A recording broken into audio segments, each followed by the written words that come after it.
नमस्कार। आप अभी ये जानना जरूर चाहोगे कि माधव बाग में डायबिटीज को किस प्रकार से रिवर्स किया जाता है। डायबिटीज को रिवर्स करना बहुत ही आसान है। पिछले 5 साल से एक्सटेंसिव रिसर्च करते हुए माधव बाग ने डायबिटीज रिवर्सल प्रोग्राम डेवलप किया है। इस प्रोग्राम की मदद से आज मिति तक 25,000 से भी ज्यादा डायबिटीज पेशेंट ने उनका डायबिटीज रिवर्स कर लिया है। अब ये डायबिटीज रिवर्सल प्रोसेस बहुत ही इंटरेस्टिंग होती है। इस प्रोसेस को समझने से पहले हमें इस बीमारी को समझना पड़ेगा। जैसे आप जानते हो, डायबिटीज में ब्लड शुगर बढ़ जाती है और ये ब्लड शुगर बढ़ने के पीछे इंसुलिन रेजिस्टेंस का अहम रोल होता है। अब ये इंसुलिन रेजिस्टेंस क्यों डेवलप होता है? जैसे शरीर में चर्बी बढ़नी शुरू हो जाती है या फिर एक्स्ट्रा कैलोरीज से वो कैलोरी जो चर्बी या फैट के फॉर्म में शरीर में स्टोर की जाती है, ये शरीर में बढ़ती हुई फैट इंसुलिन रेजिस्टेंस क्रिएट करता है, यानी इंसुलिन की काम में बाधा उत्पन्न करता है। इस इंसुलिन रेजिस्टेंस को जड़ से खत्म करने के लिए और डायबिटीज को रिवर्स करने के लिए माधव बाग के डायबिटीज रिवर्सल प्रोग्राम में 5 सूत्रों को अंतर्भूत किया गया है। इन 5 सूत्रों में सबसे पहला सूत्र है आहार का व्यवस्थापन। ये आहार का व्यवस्थापन ठीक से करने के लिए माधव बाग ने रिसर्च बेस एक डाइट किट विकसित किया है। उसका नाम है प्रमेह डाइट किट। इस डाइट किट का जब पेशेंट 100% फॉलो करना शुरू कर देता है तो इंसुलिन रेजिस्टेंस खत्म होने के लिए ये डाइट किट मदद करता है। दूसरा अहम पॉइंट है वो है लाइफस्टाइल मैनेजमेंट, यानी एक्सरसाइज, योगा, मेडिटेशन। ये एक्सरसाइज का अहम रोल है। सिर्फ चलना इनफ एक्सरसाइज नहीं होता है, हमें स्ट्रेंथ ट्रेनिंग या अगेंस्ट ग्रेविटी एक्सरसाइज भी इसने करने पड़ते हैं। इसके साथ साथ योगा, मेडिटेशन, इनको भी एक्सरसाइज में इंक्लूड करना पड़ता है, क्योंकि स्ट्रेस हो या फिर पैनक्रियास को एक्टिवेट करना हो, ये सारी चीजें करने के लिए एक्सरसाइज का अहम रोल है।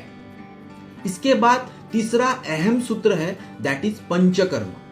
आयुर्वेद का पंचकर्म ये एक अहम रोल प्ले करता है माधव बाग के डायबिटीज रिवर्सल प्रोग्राम में। डायबिटीज ये ऐसी बीमारी है जिसमें शरीर में बढ़ने वाली शक्कर धीरे धीरे खून की नलिकाओं को डैमेज करना शुरू कर देती है और अलग अलग कॉम्प्लिकेशन दिखना शुरू हो जाती है। आप सबको मालूम है कि एक बार डायबिटीज हुआ तो अगले 5 सालों में धीमे धीमे आंखों की रोशनी कम होना या फिर किडनी फेलियर जैसी सिचुएशन निर्माण होना, हाथ पैरों में जलन, झुंझुनाहट, इस प्रकार से तकलीफ निर्माण होना, रिकरेंट यूरिनरी ट्रैक इन्फेक्शन निर्माण होना, ऐसे बहुत सारे सिम्टम्स दिखाई देते हैं जिसको डायबिटिक कॉम्प्लिकेशन कहा जाता है।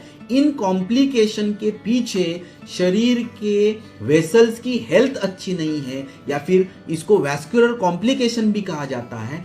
इन वेसल को ठीक करने के लिए, उनकी हेल्थ को इंप्रूव करने के लिए ये पंचकर्म थेरेपी बहुत अच्छी तरीके से रोल प्ले करती है।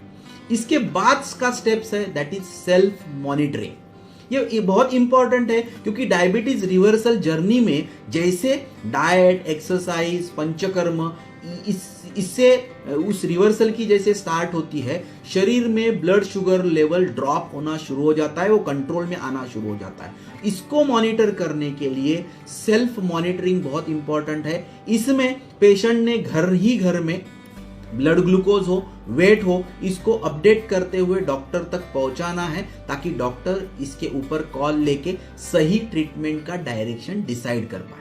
इसके आगे का आखिर सूत्र है, दैट इज ड्रग मॉडिफिकेशन या ड्रग टेपरिंग।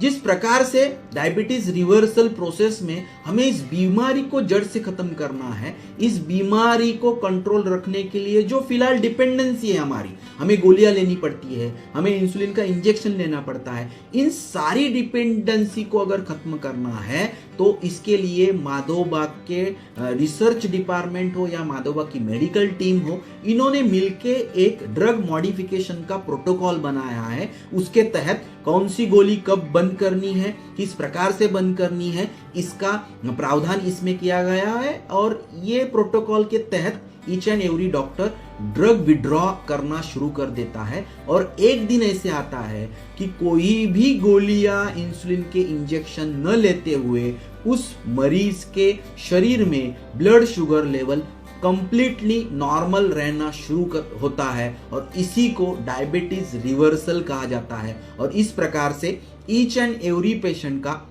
डायबिटीज रिवर्स करने के लिए माधव बाग कटिबद्ध है। Thank you.